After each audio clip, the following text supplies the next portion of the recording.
Why I am King James only, and why it's not about me. There are few positions today more mocked, more misunderstood, or more maligned than this one. I believe the King James Bible is the final preserved word of God.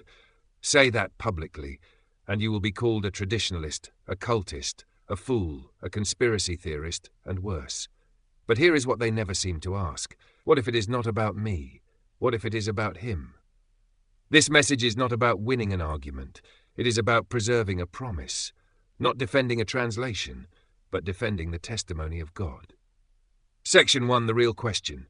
When I say I am King James only, I am not claiming the translators were flawless. I am not elevating tradition. I am not saying English is holy. I am saying this. God said he would preserve his words. And he did. The words of the Lord are pure words, as silver tried in a furnace of earth, purified 7 times. Thou shalt keep them, O Lord. Thou shalt preserve them from this generation forever. But modern Bibles change this promise. In the New International Version, that same passage reads, You, Lord, will keep the needy safe and will protect us forever from the wicked. The preservation of God's words becomes protection of the needy. That is not translation. That is replacement. So the question is no longer, why do I trust the King James? The real question is, do you believe God kept his word at all? Because if he did not, then no translation is safe and no doctrine is anchored.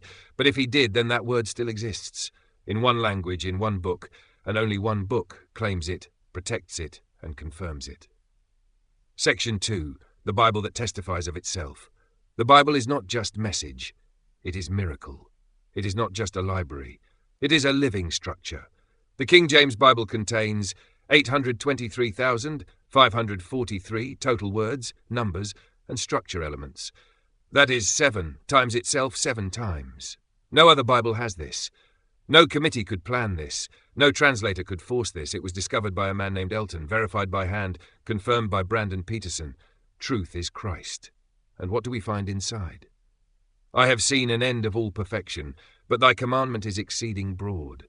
Purified 7 times. Seek ye out of the book of the Lord and read. No one of these shall fail. The numbers match the names. Moses appears 634 times. Christ appears 555 times. Jesus appears 983 times. Lamb, book, life, all appear 188 times each. And what are the totals? The Old Testament equals 634,555. The New Testament equals 188,983. Moses, Christ, Lamb, life, book, Jesus, signed, sealed, counted. This is not mysticism, this is math. God signed the book. Section 3, not King James only, but preservation only. I am not King James only, because I worship a translation. I am King James only, because I believe in preservation. If God promised to keep his words, then he must have kept them, not just spiritually, but word for word. Heaven and earth shall pass away, but my words shall not pass away. And yet modern Bibles remove verses. Matthew chapter 17 verse 21 gone. Acts chapter 8 verse 37 gone. 16 full verses deleted from the New International Version. How can you trust a Bible that deletes God's words and then footnotes them with... The oldest manuscripts omit this verse. Ye shall not add unto the word which I command you, neither shall ye diminish aught from it, that ye may keep the commandments of the Lord your God, which I command you. This was not a suggestion. It was a law from the mouth of God. And it stands today. I do not trust the King James, because I'm stuck in the past. I trust it, because it is the only book that has not changed. No royalties, no revisions, no removals. It is preserved. Why it is not about me. I was not raised King James only. I did not grow up hearing Elizabethan English. I came to this position through study, not sentiment.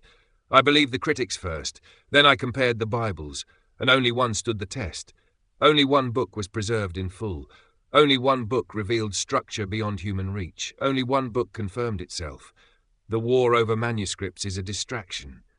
The issue is preservation. And preservation can be counted. When I saw 7 to the 7th power written into the spine of this book, I stopped asking what men preferred, and I started asking what God preserved, and I found the answer. Closing the challenge. So here is the challenge. Do not ask me why I believe in the King James Bible. Ask this. Where is the preserved Word of God? Because if you cannot answer that, then no verse you quote is safe. No doctrine you teach is anchored. This is not about me. This is about him. The question is not, why are you King James only? The real question is, why are you not?